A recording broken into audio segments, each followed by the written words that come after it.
করলো, সচিন টেন্ডুলকার সাথে কনসাল্ট করে সে বললো দেখো আমি একটু ট্র্যাডিশনে যেতে চাই, অনলি ফর ফিউ মান্থস।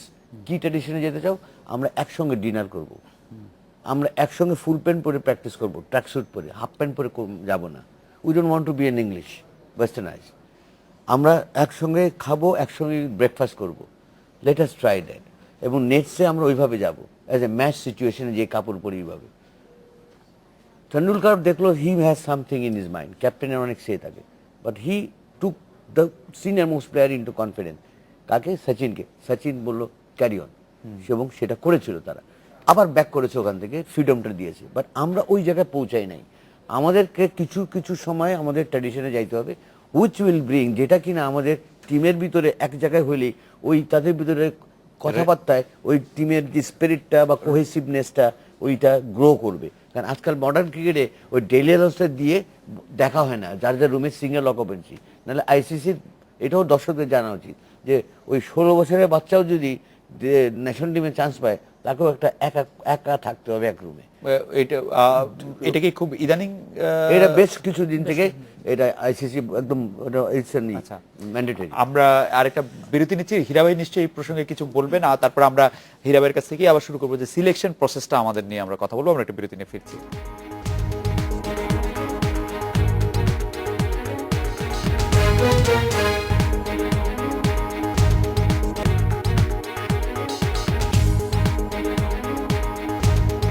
ফিরে এলাম আজকে বাংলাদেশে। বিরতির আগে আমরা আলোচনা করছিলাম বিভিন্ন বিষয় নিয়ে। আমি একটু হীরা ভাই আপনার কাছে আসতে চাই, সিলেকশন প্রসেস এবং আমাদের সিলেকশনের জন্য যে নতুন প্লেয়ারদের মধ্যে থেকে জাতীয় দলে ঢোকার যে প্রসেসটা, সেটাও যদি আপনি একটু বলেন যে এখন আমরা কি অবস্থায় আছি। Both of us were selectors. Rakibul was a selector. Maybe I was selector just 2 years before him. Maybe because of my age. No, you are the youngest. Okay. Still young. Selection actually, first of all, when you select the 11, you must know what is the condition of the wicket that you're going to play on. What kind of bowlers you need, what kind of all-rounders you need, how to make a perfect team. সেটা উপায় হবে আগের দিন wicket কিন্তু দেখে জাজ করে নিতে হবে যে কালকে উইকেটটা কি হইতে পারে, unless it rains or whatever it is. So that is one thing.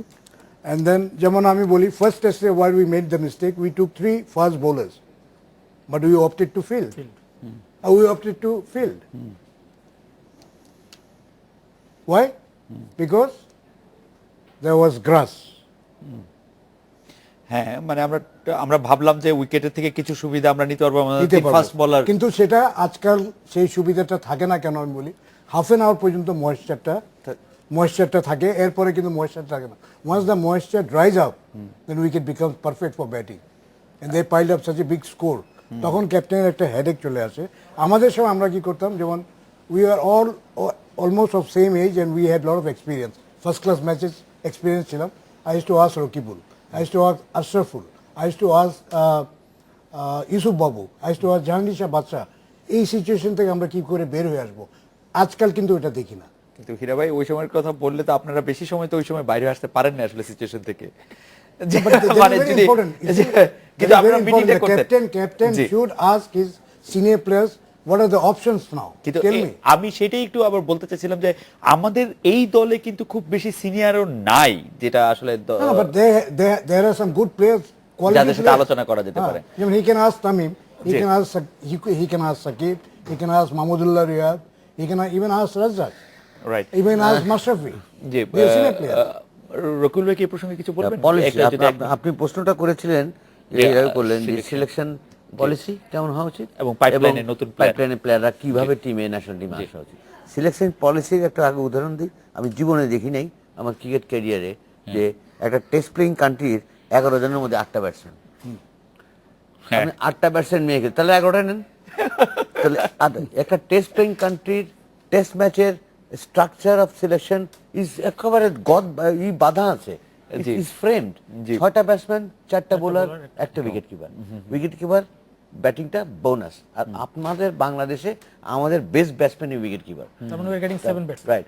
4 bowler আপনার লাগবে, 3টা পেসার, একটা স্পিনার হতে পারে, 2টা পেসার, 2টা স্পিনার হতে পারে, লেফট এন্ড এবং রাইট। একটা ভালো টিমের লক্ষণ অবশ্যই একজন ভালো অলরাউন্ডার থাকতে হবে। Come to one day you must have 4 specialist bowler, 4টা লাগবে। ফিট বোলার ওই কাম আপনার 2জন থেকে আসবে, 5 ওভার করবে। এগুলো কতগুলি একদম নির্ধারিত জিনিস আছে। And your best players must play টিমের মধ্যে। আপনি দেখেন Shakib was not there, Hirabhai very rightly pointed out,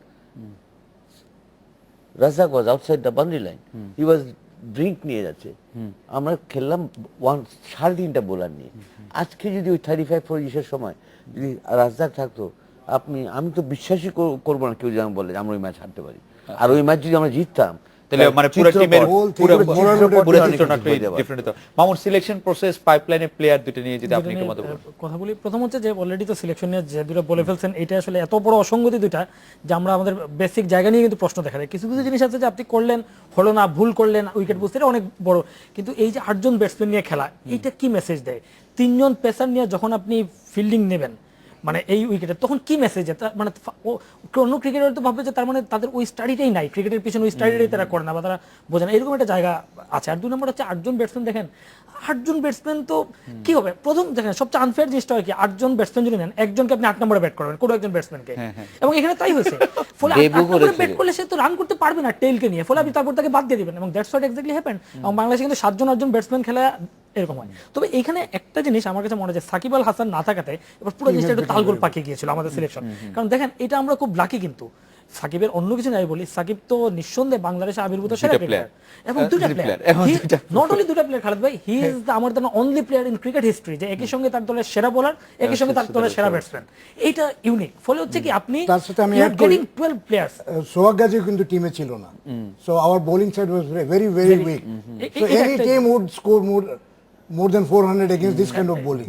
সেটা তো আমি যেটা এখানে বলতে চাচ্ছি যে এগুলো তো আছে, এগুলো অতীতেও হয়েছে, এইবারও হলো আরো দুঃখজনক। দিন দিন আমরা এইসব ভুল কারেকশনের করবো, কারণ এই 6জন 7জন ব্যাটসম্যান নিয়ে খেলা, এই 3জন পেসার নেওয়া, 3জন স্পিনার নেওয়া, এক সিদ্ধান্ত নেওয়া, এরকম কিন্তু আমাদের আছে। ফলে এখান থেকে আমরা বেরোতে পারলাম না, তাহলে আমাদের ক্রিকেট নিয়ে কি হচ্ছে? আমরা তো ছোট দল তুলনামূলক, ফলে আমরা কিন্তু স্টাডি দিয়ে, গবেষণা দিয়ে, আমরা এইসব টেকনিক্যাল জায়গায় ডেভেলপ করে, স্ট্র্যাটেজিক্যাল ডেভেলপমেন্ট দিয়ে আমরা অন্যদের সঙ্গে গ্যাপটা কমাবো, যাতে আমাদের স্কিলের ঘাটতি কোথায় দেখা যাচ্ছে, এখানে আমরা আরো পিছিয়ে পড়ছি। এটা হচ্ছে এই সিরিজের একটা বিষয়। আর একটা বিষয় খালেদ ভাই, এখানে হচ্ছে কি আমাদের সিলেক্টর অনেক আনলাকি। তারা 2জন ছিলেন, রকিবুল ভাই তো একদম বাংলাদেশ যখন ক্রিকেট রাইজ করছে তখন ছিলেন। সিলেক্টরদের কাজটা বাংলাদেশের মধ্যে দেশে খুব কঠিন, কারণ আমি আগেই বলেছি যে আমরা যদি মনে করেন টেস্ট না খেলতাম, কেনিয়া আইল্যান্ডের সঙ্গে খেলতাম, তাহলে কিন্তু আমাদের এত সমস্যা হতো না, কারণ তখন যারা আছেন তারা রেগুলার পারফর্ম করতেন, 1জন 2জনকে বাদ দিয়ে একটা দুটো আনতে হতো। এখন আমাদের যেটা হয়, অস্ট্রেলিয়ার সঙ্গে খেলছি, সাউথ আফ্রিকার সঙ্গে খেলছি, খুব ন্যাচারালি কিন্তু আমরা কঠিন বোলিং এর সঙ্গে খেলতে গিয়ে আমরা পারফর্ম করতে পারছি না। এখানে জাস্ট একটু আমি থামাই বলি, সিলেক্টররা কিন্তু 11 জন করছেন না, 14 কাজে জন করছে। সিলেক্টরদের বেনিফিট দিতে হবে। এখানে সিলেক্টরদের না, কোনো এখানে দোষ আমি দেখি না। আমি ওই ওভারঅল ক্যাপ্টেন, না, কোচ, and যারা the team final man team. Selector, আমি একটু বড় করে বলবো, আমি 14-11 জন তো আপনারা বলছেন, আমিও বললাম ওইটা 14 জন ওইখানে select কারা করা। ওই 8জন ব্যাটসম্যান, এখানে নেগেটিভ মাইন্ডসেট। তো আমি যেটা বলছি এইসব ক্ষেত্রে এটা একটা প্রবলেম। এখন তাদের মনে করেন বাদ দিবে, মনে করেন এই সিরিজে খুব খারাপ করেছে, এখন 3জনকে বাদ দিতে হবে, 4জন, ধরেন নাসিরকে বাদ দেওয়ার কথা, অমুককে বাদ দেওয়ার কথা, এখন বাদ দিয়ে আমরা নেবো কাকে? নেবো হয়তো যে এর আগে সিরিজে খারাপ করে বাদ পড়েছিল, ফলে কিন্তু আমরা পজিটিভলি নিচ্ছি না, আমরা ওকে বাদ দিতে হচ্ছে বলে আরেকজনকে নিচ্ছি যে ইন দ্য মিন টাইম এমন কিছু করে নেই, করে আসতে আসেনি। আমি মানে বিষয়টা মানে দলের মানে বাংলাদেশের রাজনৈতিক পরিস্থিতির মধ্যে এন্টি ইনকাম মেসি, বাদ দেওয়া, যেহেতু খারাপ করলে বাদ দিতে হয়, ফলে তাহলে বাদ দিয়ে এমন হয়েছে সে প্রুভেন না, ফলে সে বাদ দিল, এ আবার ফিরে আসলো, হয়তো 2 মাস কিছু খেলা হয়নি। এটার সঙ্গে রিলেটেড আমাদের প্রপার প্ল্যানিং এর অভাব, আমাদের লিগ ক্রিকেট, আমাদের কম্পিটিটিভ ক্রিকেট সেইটা প্রপারলি না হওয়া, এবং সেই না হওয়ার ফলে পারফর্ম করে দলে না আসা। ধরেন একজনকে আপনি ন্যাশনাল লিগে বাদ দিচ্ছেন, যেমন এটা ভারতের ভিভিএস লাক্সমানের ক্ষেত্রে, অনেকের ক্ষেত্রে হতো, খুব ভালো হতো, যখন বাদ পড়তো করে ডোমেস্টিকে 8টা 10টা সেঞ্চুরি করতে যোগ্য নিতেই হতো। আমি বলছি যে এরকম আর কি। তো আমাদের যদি এরকম হতো যে সে নাসির বা অমুককে আপনি ড্রপ করলেন এক্সকে, সে দেখা গেল তারপর তখন ডোমেস্টিক ক্রিকেট চলছে, রান করে কিন্তু সে ক্লেমটা এস্টাবলিশ করলো, এই জায়গাটা আমাদের ঘাটতে। এবং এই জন্য আমার মনে হয় যে আমাদের এই ওভারঅল প্ল্যানিং যে ক্রিকেট ইত্যাদি, আরেকটা যে জেলা ক্রিকেট, এটা আপনি প্রসঙ্গ করে বলছেন, জাস্ট আমি ছোট করে বলে ফেলি যে আমাদের হচ্ছে কি, এখন আমাদের ক্রিকেটটা গত 10 বছরে ইন্টারন্যাশনাল ক্রিকেটে যাওয়ার পর অনেক ভালো জিনিস হয়েছে, অনেক দুর্বল জিনিস হয়েছে। সেটা হলো যে আমাদের ডোমেস্টিক ক্রিকেট, স্পেশালি জেলা ক্রিকেট, আমরা অনেক বেশি ট্যালেন্টের সন্ধানে চলে গেছি। ট্যালেন্ট দেখে, ব্যাট টেকনিক সোজা এরকম এইসব দেখে আমরা এই মাইন্ডসেট, ভবিষ্যৎ এই ভেবে আমরা বর্তমানটা ভাবি নাই বেশিরভাগ ক্ষেত্রে। এবং এই জন্য হয়েছে কি, ভবিষ্যৎ নিতে গিয়ে বর্তমানের নেই, ফলে এদেরকে আগে খেলিয়েছি, ফলে এরা আগে ব্যর্থ হয়েছে, ফলে আরো জুনিয়রকে এনেছি। এই করতে গিয়ে কিন্তু আমাদের সিনিয়র প্লেয়ার বয়স হচ্ছে 24-25, মানে অনেক ক্ষেত্রে পৃথিবীর কিন্তু ইয়াংগেস্ট এবার টিম কবে যেন ছিল যে 22 না 23 ছিল আমাদের হাইয়েস্টে।